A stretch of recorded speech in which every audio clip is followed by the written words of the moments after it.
Stop talking. Who the hell are you? My name is Matthew Murdoch. I'm your attorney. With the new season of Daredevil Born Again coming to a close, I thought it'd be time to explore how did we get here? It wasn't that long ago that the Defender shows were barely acknowledged, let alone full-fledged canon to the MCU. The journey from Netflix to Disney Plus and canon itself is way more insane than you think it is, and I can't wait to talk about it with you. My name is Dalton, this is Inside Fandom, let's talk about Daredevil. How long have you been practicing law? What time is it? It's 12:22 a.m. About 7 hours. The journey started in 2013 when Marvel and Netflix announced that they'd be collaborating on 4 shows leading into a miniseries: Daredevil, Jessica Jones, Luke Cage, Iron Fist, and The Defenders. The deal was later amended to include the Punisher spinoff. This announcement was kind of a game changer. At the time, Marvel was the king of pop culture. The Avengers had just come out the year prior, and Phase 2 of the MCU had just begun. On the Netflix side, they haven't even had Stranger Things yet. They had some breakthrough successes of shows like House of Cards and Orange is the New Black, but this is the very early days of the streaming giant. This deal is a massive win for them, as the first season of Daredevil was not only a huge hit, but as mentioned before, predates Stranger Things. These Marvel shows were a huge contributing factor to Netflix blowing up in pop culture. When the first season of Daredevil was getting ready to drop in 2015, it was marketed as part of the MCU. Marvel was telling fans directly, hey, you know that movie series and universe that you love? Here are shows set in the same world, but for adults. It was an incredibly smart marketing strategy, some of which included showing the Avengers Tower in posters for the show, while others included interviews from the main cast talking about the possibility of them showing up in an MCU movie. No, I don't believe I'll be in Civil War because I think they're already into that. Is that something that has been discussed, or is that still, No. series by series at the moment? No. I mean, when you sign a contract to be part of the Marvel Cinematic Universe, they obviously work that in so that if they so choose to use you, you are obligated. And it's not like that marketing was a blatant lie. The shows themselves make it very clear the universe in which they're set up in. Hell, one of the key plot points of the first season of Daredevil is about a construction company taking financial advantage of the damage that was done by the Avengers in the first movie. As I was telling your associate, this office was barely touched by the incident, which is why it's on the market already. The neighbors weren't so lucky. The incident, is that what we're calling it now? Well, it sounds so much better than death and destruction raining from the sky, nearly wiping Hell's Kitchen off the map. Glad to hear there's some new blood running around out there. Heroes and their consequences are why we have our current opportunities. And it wasn't just Daredevil. All of these shows had wider references to the MCU. So that means they're canon, right? It means they're part of the MCU, right? Right? Well, there's one key piece of missing information that I left out.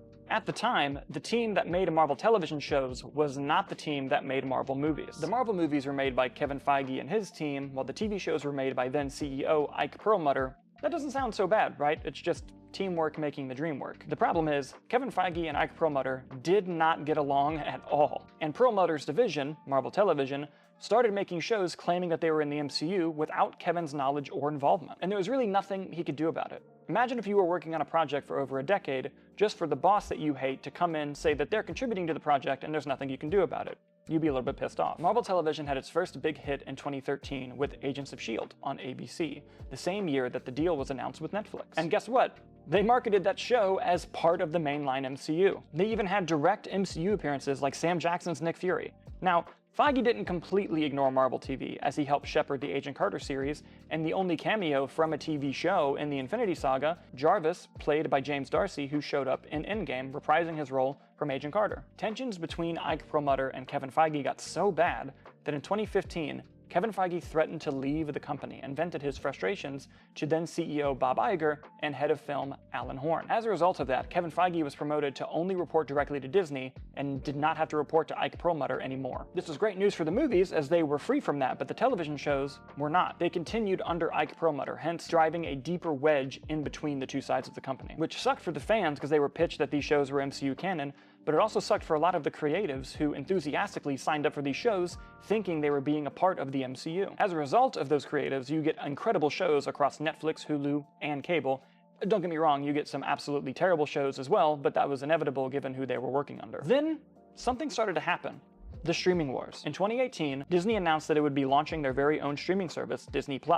Not only would it be home to all of their Disney movies and television, but their key brands as well, like Star Wars, and you guessed it, Marvel. And while the Defenders shows were going pretty strong, Netflix was not about to be the host of its newly announced competition. As a result, they canceled all of their Marvel Netflix shows, shortly after each of their most recent seasons aired. While this wasn't a shock for some shows like Iron Fist, canceling Daredevil was a big deal, a massively popular show showing the true colors of what was really going on. Disney also allegedly canceled all deals with Netflix prior to the cancellation, which hence made that decision a lot easier for them. This devastated fans, not only because the shows were canceled, but we never got to see these shows and these heroes integrated into the MCU like they were initially promised they would be. And now, since they were gone, Disney seemed to just be moving on, and fans were getting worried that we would never see these characters again, and that they would be completely ignored as canon. I mentioned that the story is insane, right? In 2019, Kevin Feige was promoted to CCO of Marvel Studios over Ike Perlmutter. And as a result of that promotion, a lot of divisions moved directly under Kevin Feige,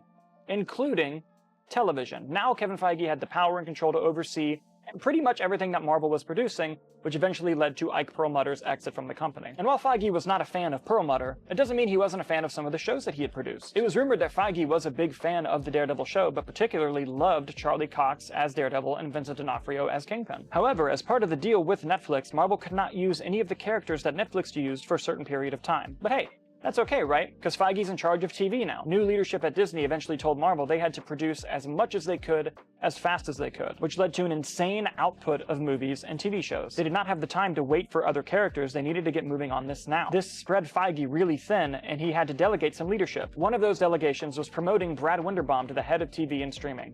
This will become important later. Then, in 2021, 3 years after the cancellation of Daredevil, something incredible happened. All within the same week in December, Vincent D'Onofrio's Kingpin appeared on the Marvel show Hawkeye, and Charlie Cox's Matt Murdock appeared in the film Spider-Man No Way Home. Fans were overjoyed, myself included, and there's video evidence. Well, that's the guy I've been worried about this whole time. Oh, shut the f*** up. No, wait. Kingpin. This joy continued as Charlie Cox also popped up in the She-Hulk series, but fans started to notice something.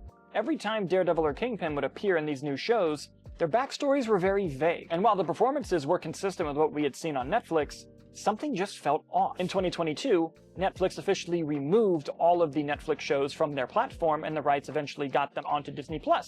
Everything seems fine, right?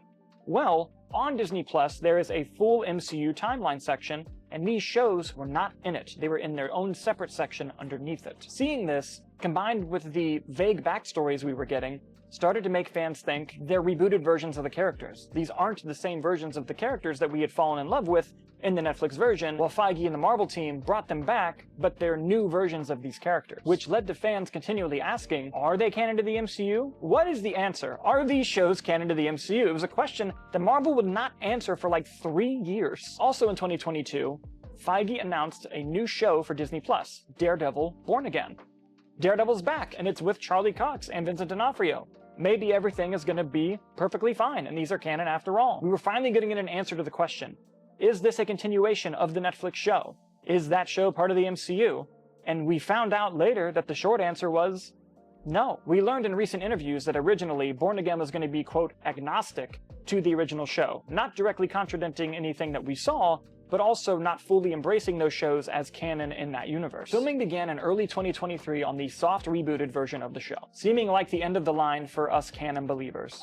I told you guys, the story is insane. In the summer of 2023, filming had to shut down due to the writers and actors strike. During that time, Marvel execs, including Brad Winderbaum and Kevin Feige, took the opportunity to view the footage of what they had so far, since they had the opportunity of a rare break, and they did not like what they saw. After the strikes were over, they fired their entire writing staff and started having meetings with Charlie, Vincent, and other execs. They all had to figure out why the show wasn't working and what needed to be done. Charlie and Vincent had been arguing for years since they were brought back that this should be a direct continuation of that Netflix series and accept that as wider MCU canon. But they couldn't do it on their own. They needed executive support in order for that idea to hold weight. And luckily, Brad Winderbaum was a massive fan of the OG shows. I told you that'd be important later. Cut to early 2024, a new Marvel series, Echo, is getting ready to premiere on Disney+. And when you logged in to watch Echo that day, something incredible happened. Remember how I said those shows were separated from the MCU timeline on Disney+? Well, when Echo dropped, suddenly, they were placed within it. And when you went on Marvel.com, they had broken up by season where each of these shows takes place within the MCU. It had officially finally happened. Marvel and Disney accepted those Netflix series as part of the MCU canon, and it happened with Echo, which had appearances from Kingpin, and an incredible fight sequence with Daredevil. We later learned that when they scrapped the original version of Born Again, Marvel and Kevin Feige agreed that the best decision to make was to embrace that previous show and make it canon. They hired a new showrunner, one who worked on the original Punisher series, and brought back the original stunt coordinator Philip Severa to help the fights feel the same as well. They let them shoot 3 brand new episodes of the series, including a pilot and a 2-part finale, and then they had 10 days to shoot footage in between the rest of what was already shot to make it all feel like one cohesive vision, and they pulled it off spectacularly. Not only was the show a huge success, but Daredevil, Punisher, and all of the Defenders were back home where they belonged. But wait a second, what about Agents of S.H.I.E.L.D. and Agent Carter? Those are canon too, right? It was made by the same company, and they've already embraced the Netflix shows. Endgame even referenced one of those shows. They're canon also, correct? Right? That is a question for another video. Guys, thank you so much for diving into this journey with me. I loved doing this. If you like this video, please subscribe to Inside Fandom, and if you like me, catch me over on my own YouTube channel, Movie Nights. Again, thank you so much for watching, and I'll see you on the next one.